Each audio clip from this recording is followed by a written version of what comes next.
예, 오늘은 여호수아의 기도 두 번째 시간 되겠습니다. 오늘은 여호수아 10장입니다. 여호수아 10장 6절에서 14절 말씀 우리 같이 읽고 또 은혜 받도록 하겠습니다. 여호수아서는 모세 오경 끝나고 나면 이제 역사서 첫 번째 책입니다. 여호수아서 10장 6절에서 4절 말씀이 되겠습니다. 여호수아서 10장 6절에서 4절 말씀. 우리 다 찾았으면 같이 읽도록 하겠습니다. 기브온 사람들이 길갈 진영에 사람을 보내어 여호수아에게 전하되 당신의 종들 돕기를 드리게 하지 마시고 속히 우리에게 올라와 우리를 구호하소서. 산지에 거주하는 아모리 사람의 왕들이 다 모여 우리를 치나이다 하매 여호수아가 모든 군사와 용사와 더불어 길갈에서 올라가니라. 그때 여호와께서 여호수아에게 이르시되 그들을 두려워하지 말라. 내가 그들을 너의 손에 넘겨주었으니 그들 중에서 한 사람도 너를 당할 자 없으리라 하신지라.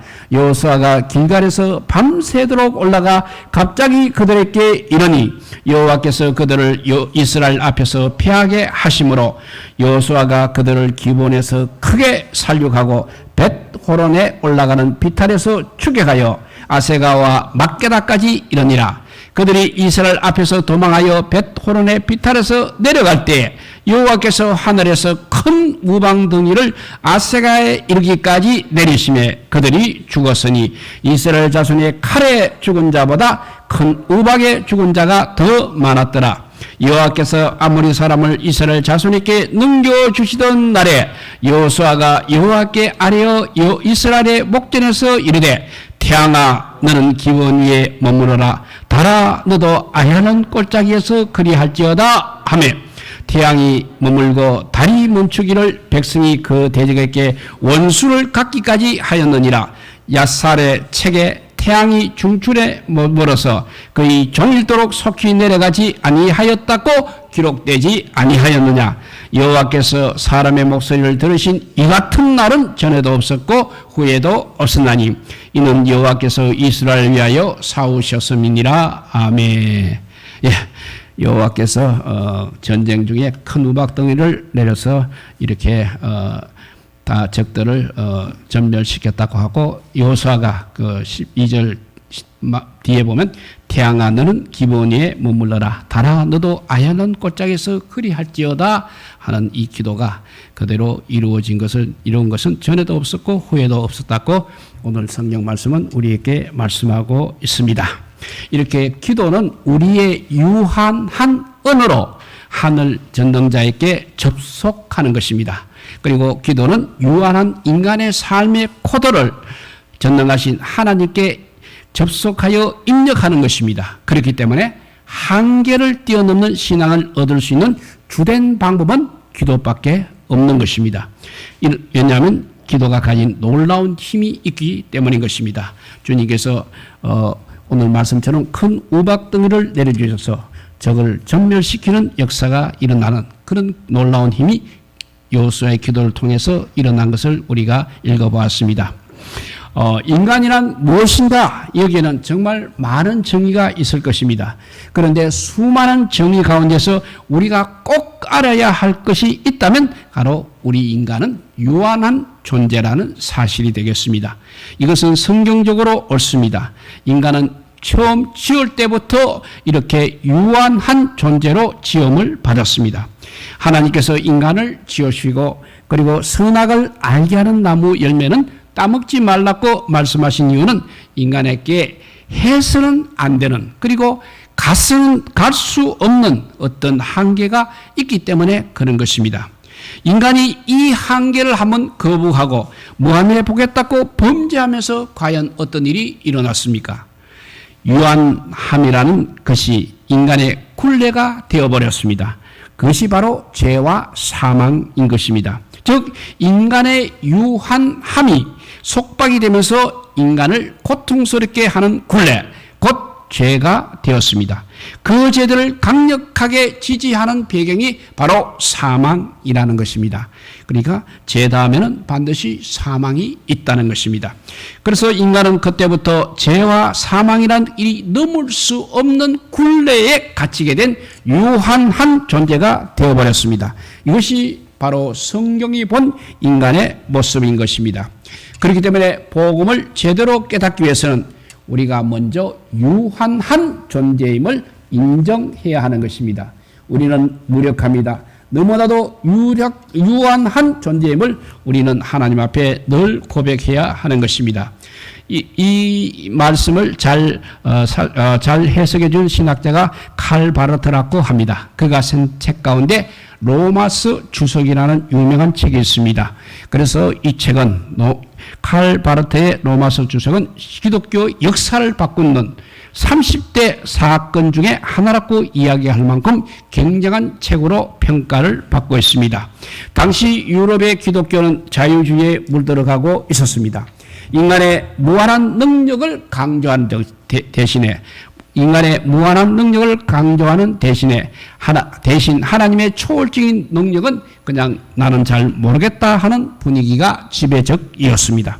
그런데 칼 바르트는 인간은 하나님 앞에서 죄인일 뿐이고 하나님의 은혜가 아니면 결코 자신의 죄와 사망에 굴려서 벗어날 수 없는 존재임을 고백하는 것이 바로 복음의 출발이라는 견해를 이 로마서 주석을 통해서 이야기했던 것입니다. 이는 당시 인간이 노력하면 삶이 회복될 수 있을 것이라는, 인간이 얼마든지 그런 것을 가능하게 할 수 있을 것이라는 착각에 빠진 자유주의 신학자들에게 일종의 철퇴를 가하는 것과 같았다고 합니다. 그래서 어떤 역사가는 이렇게 말합니다. 칼 바르트의 로마서 주석은 그 당시 자유주의 기독교 신학자들의 놀이터에 떨어진 폭탄이었다고 그렇게 평가를 했습니다. 이렇게 복음의 출발은 항상 이렇게 우리 인간의 무한함을 인정하는 것에부터 시작이 되는 것입니다. 우리는 절대로 우리의 한계를 벗어날 수 없음을 인정해야 합니다. 그리고 우리 스스로는 절대로 또 죄를 이길 수 없는 것도 인정해야 합니다. 그래서 마지막으로 우리는 절대로 사망을 벗어날 수 없음을 인정해야 되는 것입니다. 한계가 있기 때문에 죄를 짓고 죄가 있기 때문에 사망이 있다는 것을 인정해야 한다는 것입니다. 매우 고통스러운 현실입니다. 그렇지만 이것이 바로 복음의 가장 중요한 출발점인 것입니다. 우리는 수많은 한계를 가지고 살아가고 있습니다. 가장 가깝게는 우리의 육체라는 한계를 가지고 있습니다. 빨리 달리고 높이 뛰고 싶습니다. 그렇지만 우리가 육체가 있기 때문에 그것이 쉽지 않다는 것입니다. 그래서 우리 인간의 한계를 넘어보겠다고 이렇게 자동차와 비행기 같은 것을 개발했습니다. 이 또한 한계의 연장일 뿐 무한대로 가지는 못하는 것입니다. 또 다른 한계가 있습니다. 육체라는 한계가 있고 그 다음에 한계가 현실 곧 상황이라는 한계가 있습니다. 이 현실은 우리를 둘러싸고 있는 아주 심각한 한계입니다. 그런가 하면 우리 내면에 존재하는 한계이기도 합니다. 생각과 사고의 한계가 바로 그것입니다. 현실 곧 상황이란 한계가 바로 생각과 사고의 한계인 것입니다. 그리고 또 하나 바로 우리 인간이 가지고 있는 영적인 한계도 있습니다. 우리는 영이신 하나님의 세계를 온전히 알 수 없는 한계인 것입니다. 이러한 한계 속에서 갈등하고 절망합니다. 그리고 고통 속에서 무력하게 무너지고 마는 것이 바로 우리 인간이라는 것입니다. 그렇기 때문에 아름답게 살기를 원한다면, 제대로 살기를 원한다면 우리는 참 신앙 가운데 있어야 하는 것입니다. 이 말은 우리가 그렇게 될 필요도 없고 그렇게 될 수도 없다는 말입니다. 하지만 우리를 고통스럽게 하는 한계가 있다면 그 한계를 뛰어넘을 수 있는 것이 바로 참 신앙이라는 것입니다. 이 참 신앙이 신앙의 축복이요 신앙의 은혜인 것입니다. 신앙은 이렇게 자신의 한계를 뛰어넘는 것입니다. 유한한 인간, 죄의 굴레 가운데 있는 우리 인간이 전능자이신 그리고 무한하신 하나님의 능력을 힘입어서 그 유한함의 굴레를 부수고 나가는 것입니다. 이전에는 상상하지 못했던 전혀 새로운 존재로 나아가는 것, 이것이 바로 신앙이라는 것입니다. 그런데 한계를 뛰어넘는 신앙을 얻기 위해 필요한 것이 바로 기도입니다. 기도는 그래서 앞에 말한 것처럼 유한한 우리의 언어로 전능자에게 접속하는 것입니다. 기도는 유한한 인간의 삶의 코드를 전능하신 하나님께 입력하는 것입니다. 그렇기 때문에 한계를 뛰어넘는 신앙을 얻을 수 있는 가장 주된 방법이 바로 기도인 것입니다. CCC 총재를 지낸 빌 브라이트라는 분은 뛰어난 기독교 리더로서 많은 역사를 행하였습니다. 수많은 젊은이들을 일으켜 세우면서 하나님의 뜻을 감당했습니다. 이분이 그런 일을 감당할 수 있는 비결이 있다면 그분은 비전을 가졌기 때문이라고 말할 수 있습니다. 그는 항상 꿈꾸는 사람이었습니다. 그가 자신의 비전을 어떻게 던지며 나아갔는지를 이야기할 때 네 가지를 제시했습니다. 첫째는 초자연적으로 생각하라는 것입니다. 하나님 앞에서 꾸는 꿈이 내 수준이어서는 안 된다는 것입니다. 그래서 그것은 내 수준의 꿈은 하나님의 꿈이 아니라는 것입니다. 그래서 초자연적으로 생각해라. 두 번째, 또 초자연적으로 기도하라. 그러니까 생각만 해서는 안 된다는 것입니다. 기도를 해야 된다는 것입니다. 그리고 셋째는 초자연적으로 계획하라는 것입니다. 그리고 네 번째는 하나님으로부터 온 위대한 일들을 또 기대하라고 했습니다. 한마디로 무슨 말입니까? 전부 다가 기도하라는 것입니다. 기대하는 것도 기도하는 것이요, 초자연적으로 계획하는 것도 초자연적으로 기도하는 것도 초자연적으로 생각하는 것도 기도하라는 것입니다.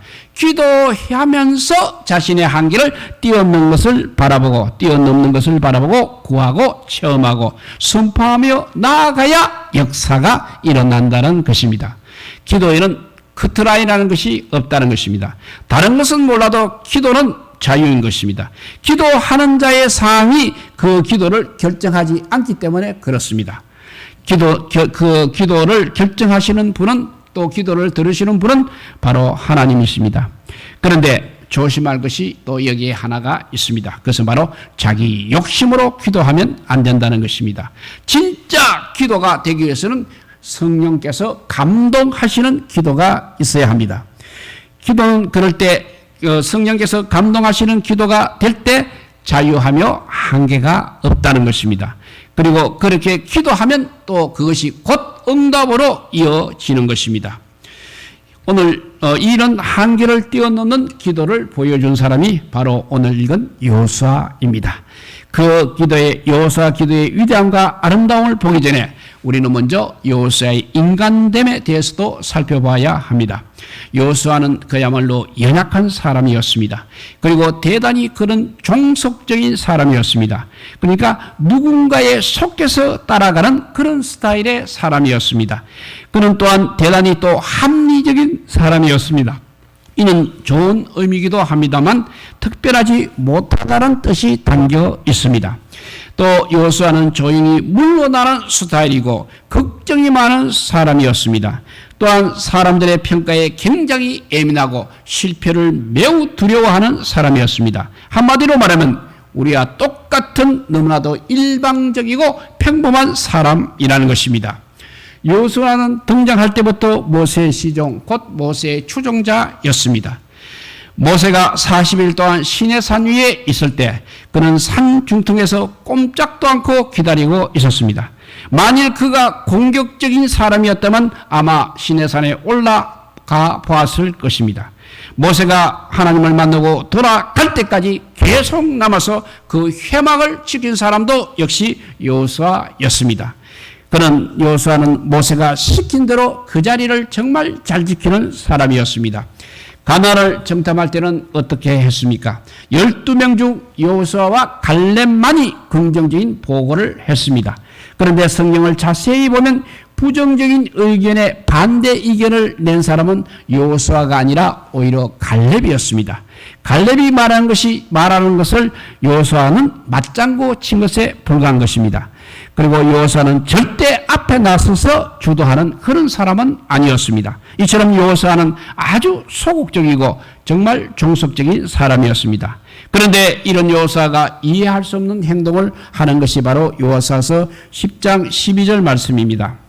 오늘 12절 말씀입니다.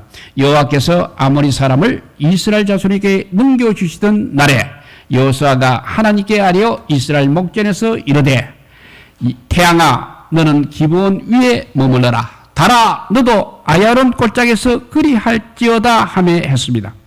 이는 백성의 목전에서 드린 여호수아의 기도입니다. 그렇게 소심한 사람이, 그렇게 남을 잘 의식하는 사람이, 그렇게 두려움이 많은 사람이 백성의 목전에서 정말 말도 안 되는 기도를 하고 있는 것입니다. 그리고 그 기도가 응답되었다고 하는 것입니다. 여기서 우리가 분명히 알아야 할 것은 참 신앙인이라면 이러한 한계를 뛰어넘는 기도를 드릴 수 있어야 한다는 사실입니다. 우리는 절대로 황당하다고 말하지 마시기 바랍니다. 허황하다고도 말하지 마십시오. 광신적이거나 맹신적이라고 그렇게 말하지 마시기 바랍니다. 신앙이 만일 다 이성적이라면, 신앙이 다 우리의 상식과 한계와 경험 안에 있다면 우리는 신앙이 우리를 바꿀 수 없는 것입니다. 신앙을 통해 우리가 얻을 수 있는 것이 아무것도 없는 것입니다. 신앙이 필요하다면 비이성적일 수 있습니다. 그리고 맹신적일 수도 있습니다. 황당할 수도 있습니다. 그것이 하나님께서 우리에게 주신 마음입니다. 그리고 하나님이 허락하신 기도라면 바로 그 기도가 맞는 기도가 되는 것이고, 그 기도는 맞는 기도이기 때문에 응답될 것입니다. 여호수아의 기도는 정말 말도 안 되는 것처럼 보입니다. 그렇지만 응답된 기도였다는 사실입니다. 하나님께서 역사하시면 이렇게 불가능해 보이고 비이성적으로 보이는 것도 응답된다는 것입니다. 불가능은 내 입장에서나 불가능한 것이지 우리 하나님에게는 불가능은 없는 것입니다. 그래서 오늘 13절 14절을 다시 한 번 더 읽어보면 태양이 머물고 달이 멈추기를 백성이 그 대적에게 원수를 갖기까지 하였느니라. 야살의 책에 태양이 중천에 머물러서 그의 종일토록 속히 내려가지 아니하였다고 기록되지 아니하였느냐. 여호와께서 사람의 목소리를 들으신 이 같은 날은 전에도 없었고 후에도 없었나니 이는 여호와께서 이스라엘 위하여 사오셨음이니라 했습니다. 여호수아의 이 기도가 우리에게 주는 메시지가 무엇이겠습니까? 그러니까 무엇이든지 얼마든지 한계없이 기도하라는 것입니다. 그것이 바로 성령님의 감동이라면 생각과 상식의 모든 한계를 뛰어넘는 기도를 얼마든지 하라는 것입니다. 그랬을 때 필요하다면 하나님이 초자연적으로 응답하신다는 것입니다. 우리는 기도함에 있어서는 절대 주저해서는 안 되는 것입니다. 기도의 내용을 우리의 경험과 상식과 어떤 현실에 가둬두어서는 안 된다는 것입니다.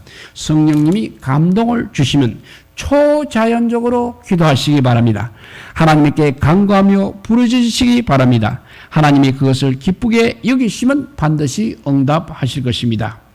태양과 달이 멈춰서 눈에 보이는 현상뿐 아니라 여호수아의 기도가 응답된 기도라고 확실히 말할 수 있는 또 다른 이유가 있습니다. 기도 응답을 받지 않았다 하더라도 이미 기도하는 자체로 기도가 벌써 응답되었다는 것입니다. 이것은 또 무슨 말입니까? 해와 달이 멈추는 역사가 있어서만이 기도가 응답된 것이 아니라 이미 그렇게 기도했다는 것만으로도 응답이라는 것입니다. 왜냐하면 여호수아 같은 성령의 사람이 자신의 한계를 뛰어넘는 기도를 드렸기 때문입니다. 우리가 기도할 때도 마찬가지인 것입니다. 자신의 한계를 뛰어넘는 기도여야 하는 것입니다.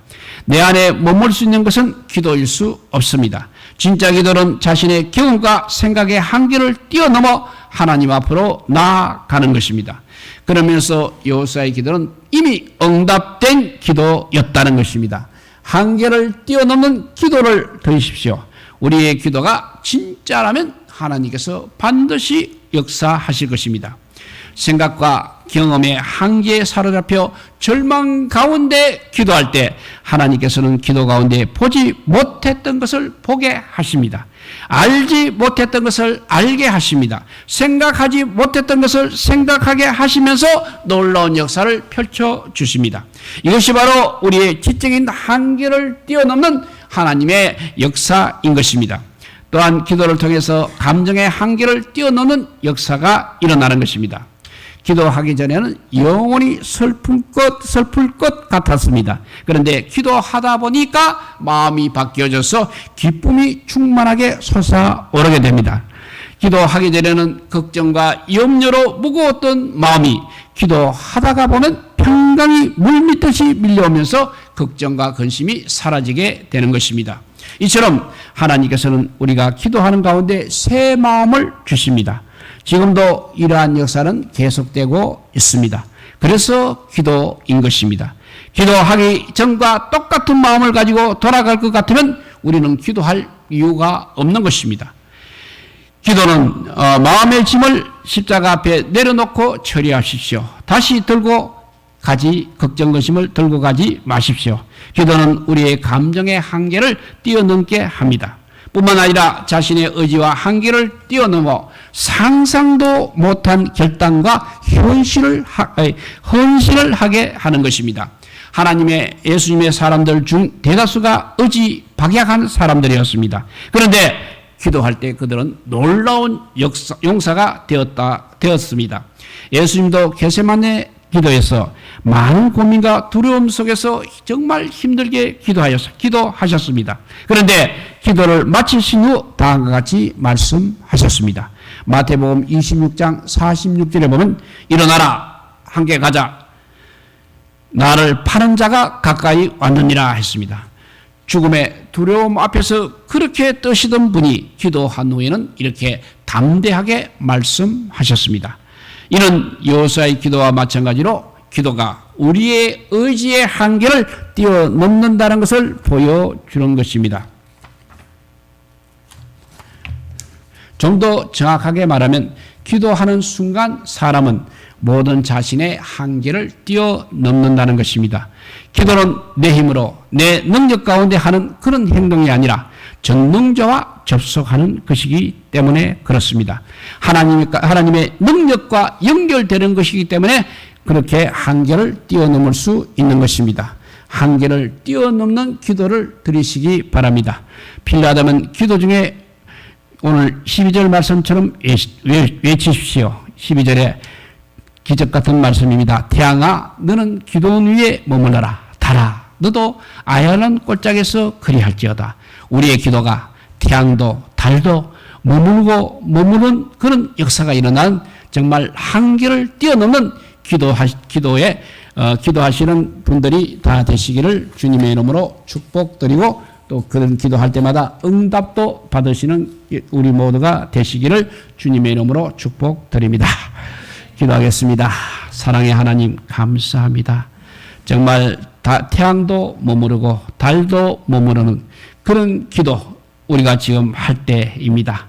모두 기도하러 와서 그런 기도를 하는 우리나라의 우리 성도들이 되게 하여 주시옵소서.